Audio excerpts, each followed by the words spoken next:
Hey everyone, this is Tell Truth Sports Radio. I'm your host, Ron Fitch, and I'm going to tell you the truth about the NFC and AFC title games. I'm going to give you what I feel and how I looked at from last week, and I kind of looked at the numbers and just looked at the matchups. This is how I feel. Let's do Kansas City.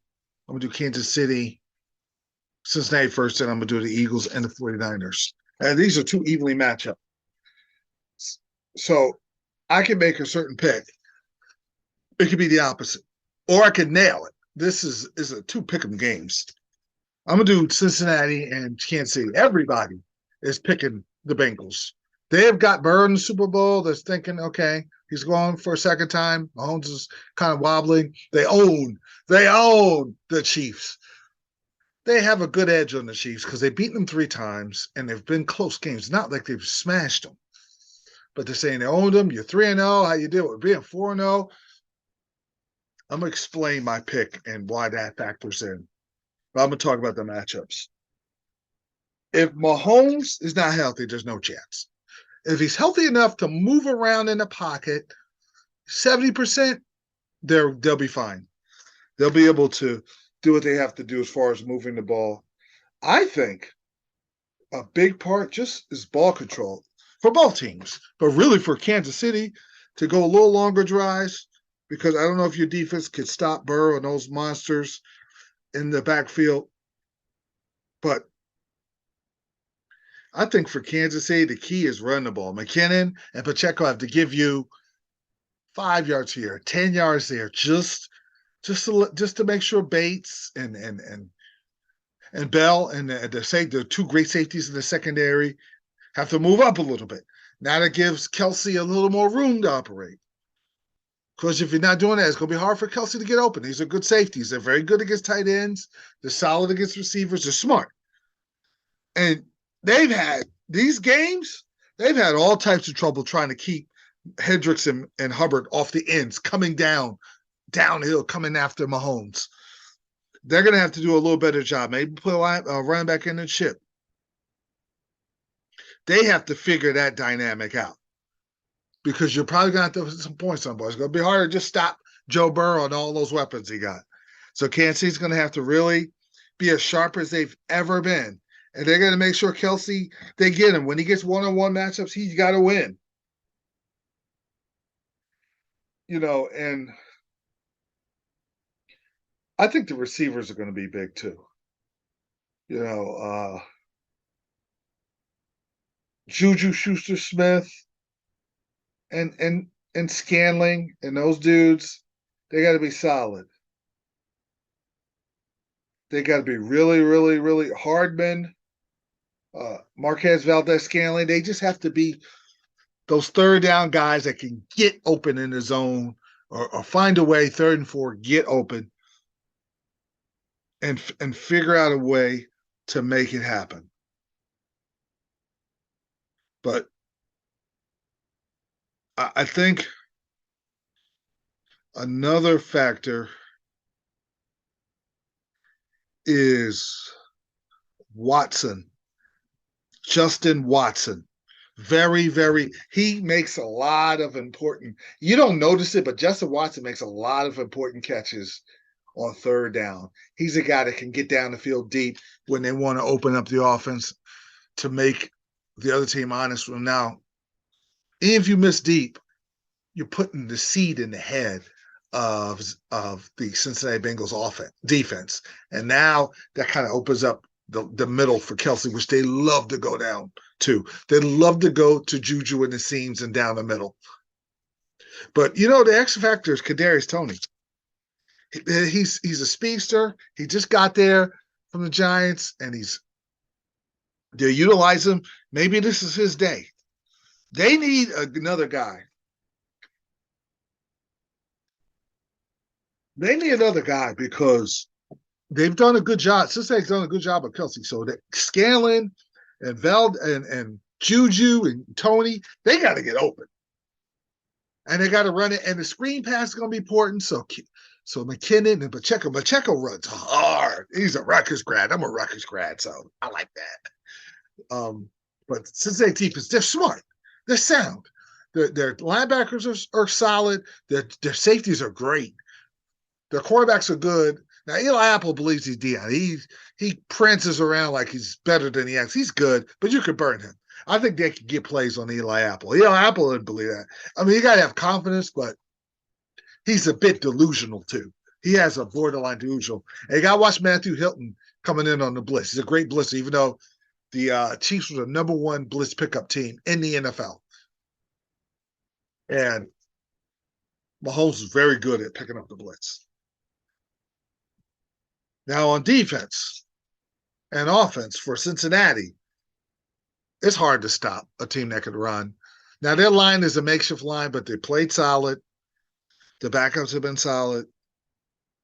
But if Mixon's going to get 100 plus and P. Ryan runs hard, they run in between the tackles, physical.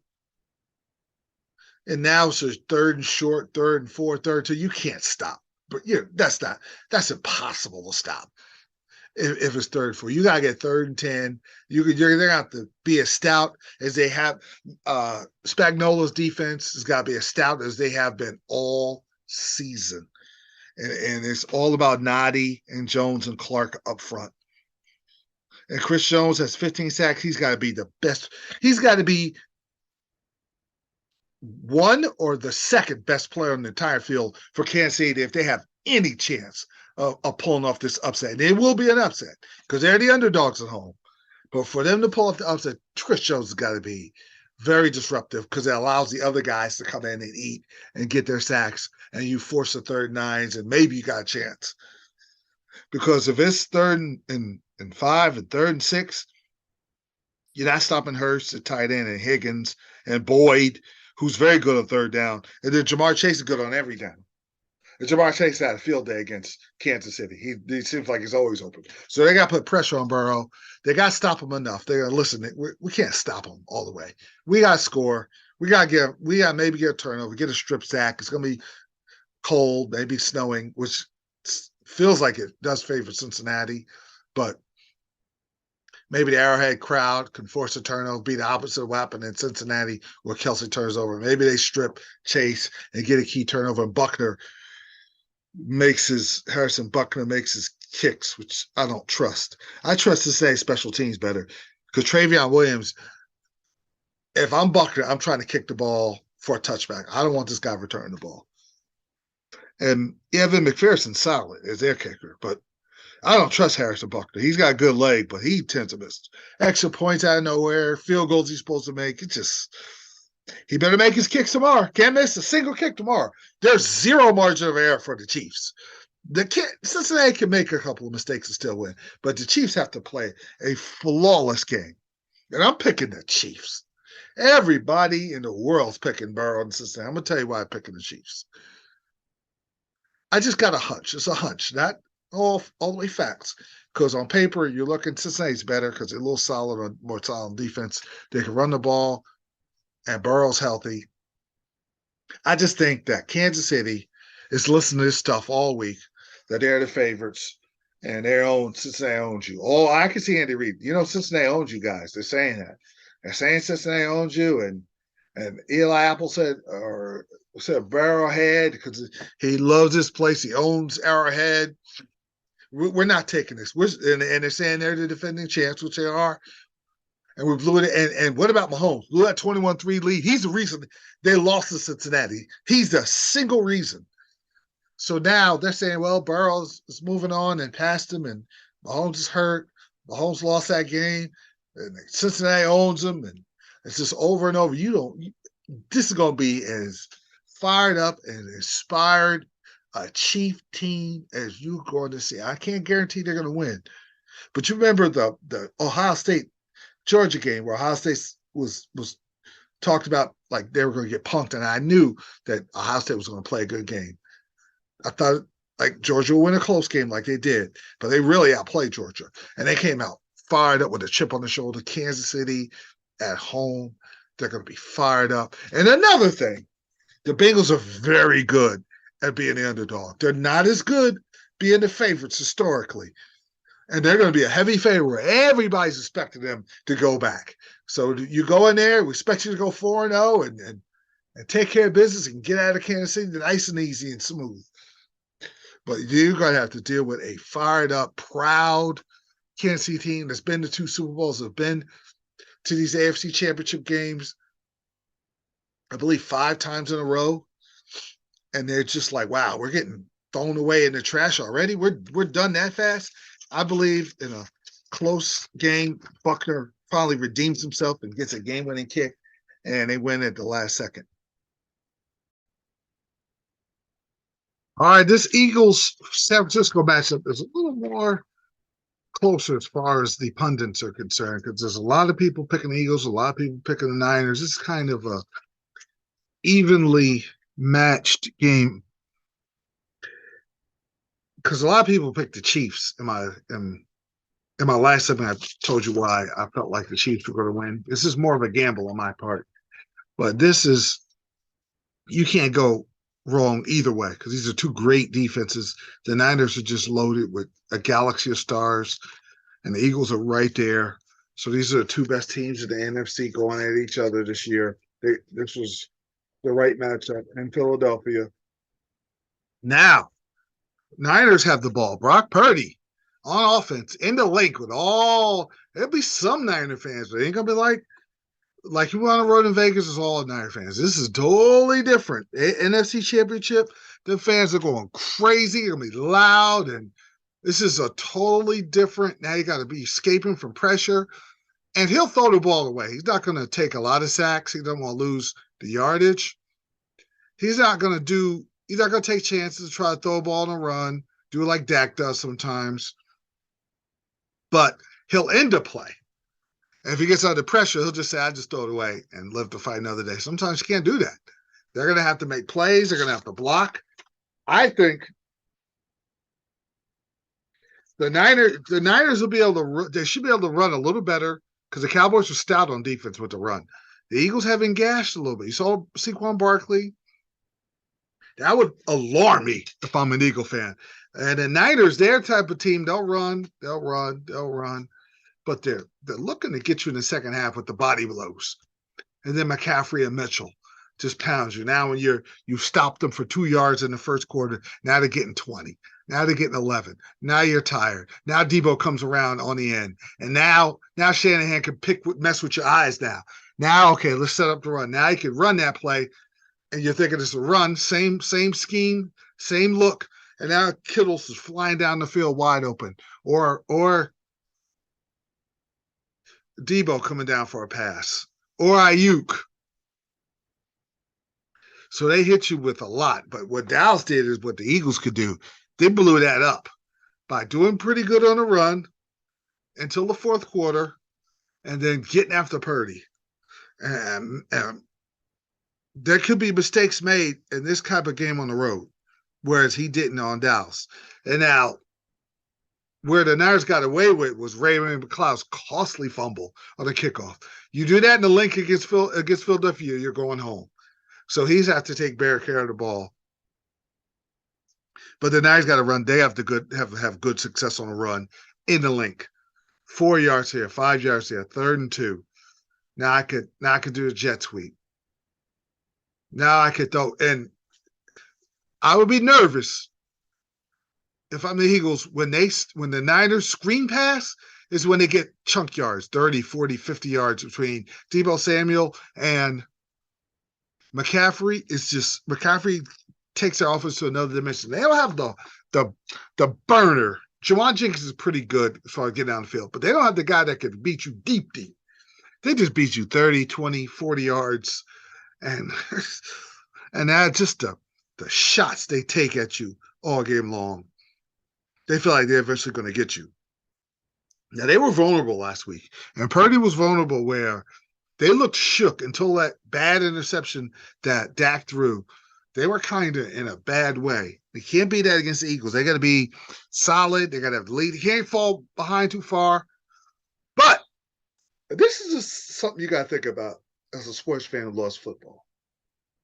I don't think this is going to happen because I think it's going to be a close game either way. If the Eagles pull out a little bit and things aren't going well, do you put Garoppolo in? Experience until Super Bowl? Do you pull the trigger and bring in a relief pitcher, or you keep the starter in? Look at that. That's going to be a key. But if the Niners are ahead, they'll be fine. They'll just keep Purdy in there. If they run the ball, they'll be just fine.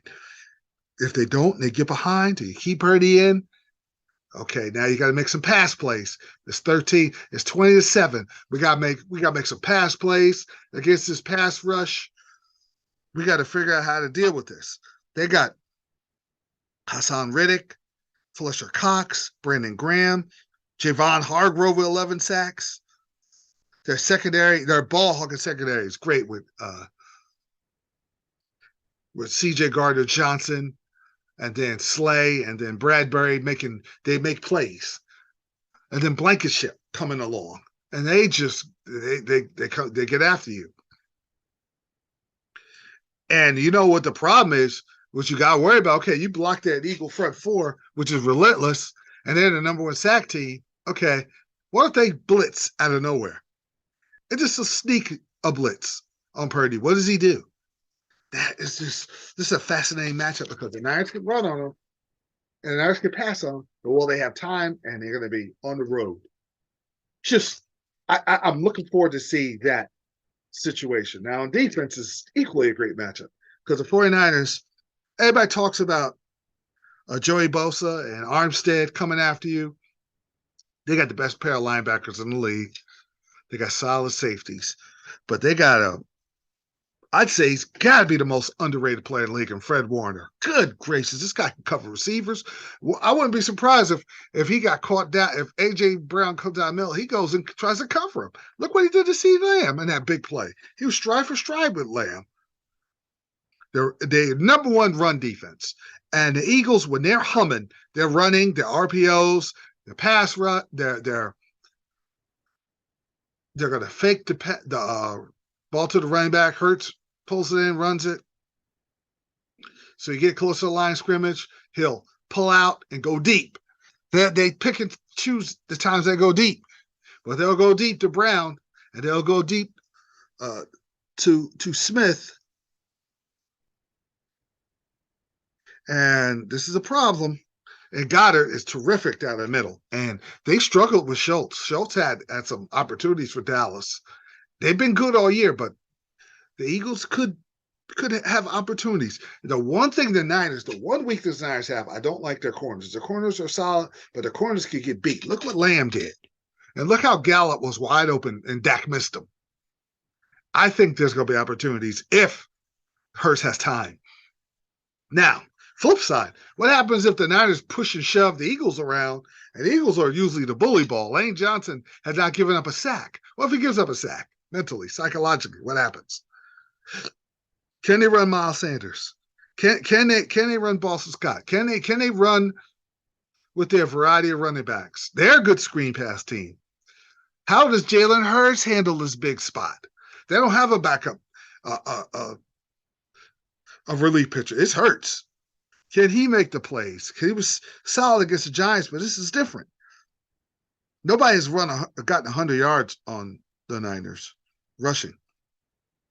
One thing is, Atlanta had good success in their RPO. Now, Joey Bosa wasn't there. And Dallas had some success until they shot themselves in the foot. I don't think the Eagles are going to shoot themselves in the foot. I like the Eagles in a close game, last-second field goal, like the Chiefs game. I think that this is going to come down to, if this game was in Frisco, I'm picking the Niners all the way. And Niners by at least 10. I think the Eagles at home, Purdy on the road. I just like the Eagles to get to the Super Bowl, and I believe we're going to see the Andy Reid Bowl in the Super Bowl, which I don't think nobody's really picking. You know, before I end my show, I got to talk about the Memphis Grizzlies. A great team, and they have the potential to get to the NBA Finals. It's just the talking. It's too much for me. You're saying, well, I'm not worried about the West. It's a foregone conclusion we'll be in the finals.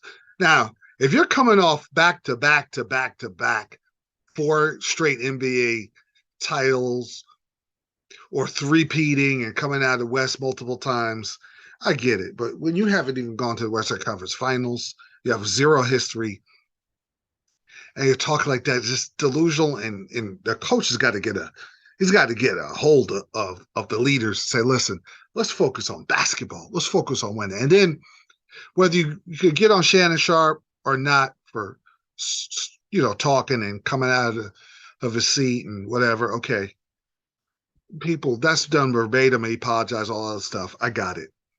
What are you doing going after Shannon? What are you doing even responding to a fan? That shows me you're not focused too. That's another thing, that you're not focused. You're into what he says. So what he says? Too small. All right, whatever. I'm not saying nothing. Let's win the game. Then you say something to him after you win the game. Hey, we won the game. Instead of getting into it where you're ready to scrap with him during the game where you could have got ejected, that could have gotten way out of hand. If Steven Adams comes there, him and Shannon Sharp are scrapping, the black eye that would have been on the NBA. But I would have blame Shannon. But I would have really got on the Grizzlies. They're constantly getting into these little skirmishes. Even last year against Minnesota with Patrick Beverley and all that, they're constantly getting into that and beating their chest and talking. It's just too much. You got all that good talent, good young talent. Ja's got to be the leader. Ja's got to get a hold of that. But like, listen, I ain't talking no more. I'm trying to get to the finals. I'll do my talking when I'm holding up the Larry O'Brien trophy. And then they can't beat Golden State. And Golden State loves to beat. They will. I don't care if Golden State's struggling. They want to make sure they're not losing to the Grizzlies. And with Steph Curry got thrown in that game, it could have been a Grizzly game, but they held on. Jordan Poole backdoor cut. I mean, it's just, you lose on the backdoor cut. Come on. And the one thing also that they're going to have to make an adjustment is Ja Morant was getting the ball. He's coming off that high screen, and he's always driving to the hoop, which is great because he's unstoppable as far as staying in front of him. What teams in Golden State was trying to do, they're going to take away that lob like he does. Like he likes to drive. Here comes the help. He throws the lob over to Clark for the dunk. What's going to happen is teams are going to have a third guy run off that pick and roll. Here comes the drive. Here comes the second guy. Ja's looking for the lob. The lob is not there because the third guy takes away the lob. Now, what does he do? Now, one time they did all that. And he hung in the air and he made a bad pass. When the playoffs come, they have to have that down pat or they're going to go home because they play the worst case scenario for the Grizzlies. They run to New Orleans with all them long arm defenders and Zion and Valanciunas that could bang with Steven Adams, so you're not getting any of them offensive rebounds, and they're going to have a hard time guarding Ingram, and then Alvarado will get under Ja's skin. That's a bad matchup. I may pick New Orleans in that matchup. That's a terrible matchup for Memphis. Don't let them fool you into thinking this is a cakewalk to the finals. They're a great team, could go to the finals, but they got to show me more when April comes.